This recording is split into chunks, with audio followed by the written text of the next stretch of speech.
On nights like this, history doesn't shout. It whispers. It hides in the folds of the dark, waiting for the right moment to reveal itself. And tonight, that moment came wrapped in silence, under a sky that looked like it had drained itself of every star. There was no moon, no glow, no hint of light, just a black veil stretched over a land that has been underestimated for far too long. Far in the desert, engines hummed low, like they were afraid to be heard. A convoy rolled forward with the precision of men who believed no one could detect them. Armored shapes moved across sand that had been carved by centuries of wind, slipping forward like shadows with purpose. There were no headlights, no radio chatter. Only the steady rhythm of tires crushing grains of a land they thought was empty. These were not men on patrol. They were an intrusion wearing the face of secrecy. NATO operatives moving toward the heart of a nation they thought was sleeping. To them, Burkina Faso was just another small dot on a map. Another insignificant nation that could be nudged, manipulated, entered without permission. A place whose silence could be mistaken for weakness. What they didn't know was that in this new era, silence doesn't mean surrender. It means someone is watching. In a dim room lit only by a single blue screen, a pair of eyes tracked every movement of that convoy long before they crossed the line. There were no raised voices, no alarms, no frantic calls, just a calm acknowledgement. They've entered. That was enough. Within minutes, a different kind of movement began, quiet, precise, unflinching. Soldiers of the Panther Force melted into the darkness like the night was made for them. No rumble of engines, no metallic clatter, only breaths measured, steps calculated, every motion intentional. This wasn't reaction. It was anticipation, a readiness born not from fear, but from understanding. No one writes Africa's future in secret anymore. While the convoy moved forward, unaware that they were now prey instead of predators, the desert grew heavier. It's strange how a landscape can change without moving. How sand, wind, and silence can suddenly feel like they're watching. There are moments in history when the land itself seems to take a side, waiting to see who deserves to stand upon it. And tonight, the desert had chosen. The NATO vehicles began slowing as they approached an unmarked point, one they believed would be unnoticed. But before the dust could settle beneath their wheels, the darkness around them shifted. Figures emerged, not with haste, but with authority. Not a single shout was needed. No one fired a weapon. There was no violence, only inevitability. The soldiers stepped forward, their silhouettes tall against the void. Their footsteps were the only sound. A deliberate rhythm, a silent warning. A reminder that this ground wasn't abandoned, wasn't unguarded, wasn't waiting for someone else to claim it. The convoy froze. For the first time that night, they felt the truth settle in their bones. They had walked into the wrong story. These weren't rebels. These weren't villagers. These were guardians of a nation that refused to bow its head anymore. What happened next didn't make noise, but it made history. The operatives stepped out of their vehicles, one by one, hands raised, professional, disciplined, but unmistakably defeated by a force they never expected. In the stillness, the Panther Force moved among them with a composure that didn't need to prove anything. Vehicles were inspected, radios collected, motives understood without interrogation. The desert watched in silence as one empire quietly bent before a rising one. When the sun finally cracked open the horizon, its first light fell upon a scene that would shake continents.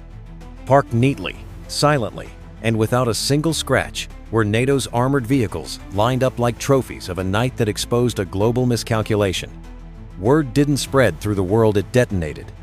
Screens across Europe and North America flickered as images and reports began surfacing. Western analysts scrambled. Governments stuttered. Diplomats searched for explanations to questions they were never supposed to answer publicly. How did this happen? Who intercepted them? Why were they there in the first place? None of these questions had comfortable answers. And then, from the shadows of the global confusion, emerged a voice not raised in fury, but anchored in immovable certainty. Ibrahim Traoré stepped forward, not with theatrics, not with anger, but with clarity sharp enough to cut through decades of arrogance. In front of reporters, commanders, and a world trying to understand how their quiet assumption had collapsed overnight, he said only what mattered. No one will decide our future for us. It was not a declaration. It was a correction. A rewriting of the script the world had assigned to Africa for too long. And the weight of that sentence echoed far beyond borders. It traveled through villages, through cities, through radios and phones, until millions stood a little taller. Young people looked at that moment and saw a reflection they had never been taught to see, that their continent could stand eye to eye with the powers that once towered above it. The West felt it too. And for the first time in a long time, their concern wasn't about losing control of land or influence. It was about losing the ability to predict what Africa might do next. Because the old formula, intervene quietly, manipulate softly, pressure invisibly, had been broken under a moonless sky. That simple, silent operation didn't just stop a convoy, it stopped an era.